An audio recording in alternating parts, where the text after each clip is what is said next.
Mandibulise kuni bathandi bezemidlalo eMzantsi Afrika, ingakumbi kuni balandeli bebhola elikhulu ke laseMzantsi Afrika. Indaba ke nguGustin Sirino. UGustin Sirino ufikelele into yokubana ke kushiyeka iinyanga ezimbini kwisivumelwano sakhe neqela leKaizer Chiefs, ukutsho ke icontract. Into ebonakalayo ke baphulaphula into yokubana ke isingathi phakathi kwakhe neKaizer Chiefs ke ikhona amahlebezi ngathi iKaizer Chiefs ayizuba saqhubeleka naye ke uGustin Sirino njengoba sekushiyeka iinyanga ezingu-2 contract yakhe into yokubana iphele. And yesibini indawo, uGustin Sirino kuna-35 years, umfana omdala ezelwe iminyaka yakhe. IKaizer Chiefs ke uzothi ga ngoku ayichaphazele into yokubana ithini na ifuture kaGustin Sirino, but ke abakufutshane bathi ke kusingathi iKaizer Chiefs ayizuqhubeleka noGustin Sirino.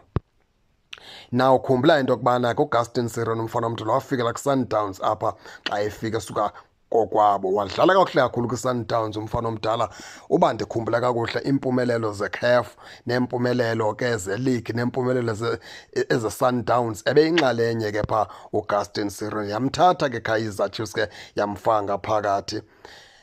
Wafika uKaizer Chiefs wazama umfana omdala, kodwa kutshanje wazibona seleqala imatch ebhentshini. Yiyona nto endicinga into yokubana ke iye yamlimaza kuSirino ke leyo, ngoba istar esinjengosirino kumele uba uzame ukumcacisela izizathu ezibanga into yokubana umqalise imatch ebhentshini.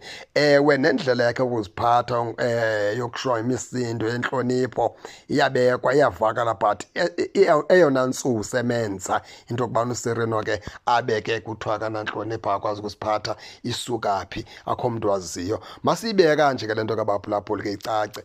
IKaizer Chiefs sinesimbo ke sokuthi ii-players ezindala ingafuni ukusisebenzisa, yenza unako nako into yokubana makudlaliswe ii-players ezincinci, enze into yokubana side sivaleke isikhala seplayer endala, izibone nayo into yokubana ayisadingeki kule timu, enze into yokubana bathi beyikhupha abe ekhona umntu ke okwazi ukuyirepleyisa laa player. Yiyona nto ndiyibona yenzekayo phaa Kaizer Chiefs. Futhi le nto kudala beyenza, abaqali apha kuSirino nokhune baphume kanje kule timu, bephuma ngoba bekuthiwa mabangadlaliswa, kudlaliswe abantu abacinga bafana bazo and apha bevala izikhala zabo. Laa nto ke ibulala itimu, because amagqala kuSundowns asadlala. Ufana ucinga Onyango mdala lelele kuyitumele Nkhune, usaqhubeleka usadlala phaa kwiSundowns. OAkpeyi badala ukhune bayeke emva kunoyitumele Nkhune. Zizinto ezo iKaizer Chiefs ke ezenzayo. Uthi ke uThembu Biyela wayeke wadlalela iKaizer Chiefs, yena xa ejonge umba kaGustin Sirino uthi nje okokuqala uGustin Sirino yenye yeeplayers ezirhola kakhulu kwiKaizer Chiefs.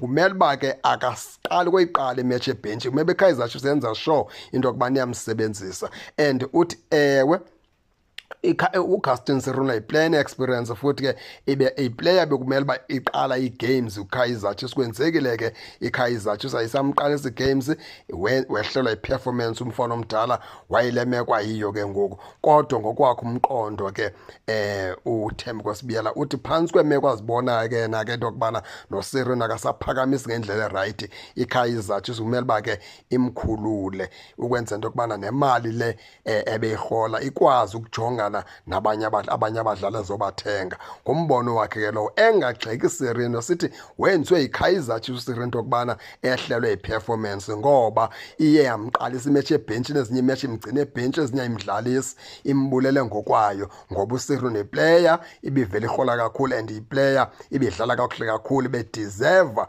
ukurhola ngalaa ndlela kuba yi-senior player and a player ebalulekileyo. uSirino ubulawe yiKaizer Chiefs. Ngamazwi ke lawo aphuma phaa kuThembu Biyela, ungqina le nto nathi siyijongileyo siyibonayo.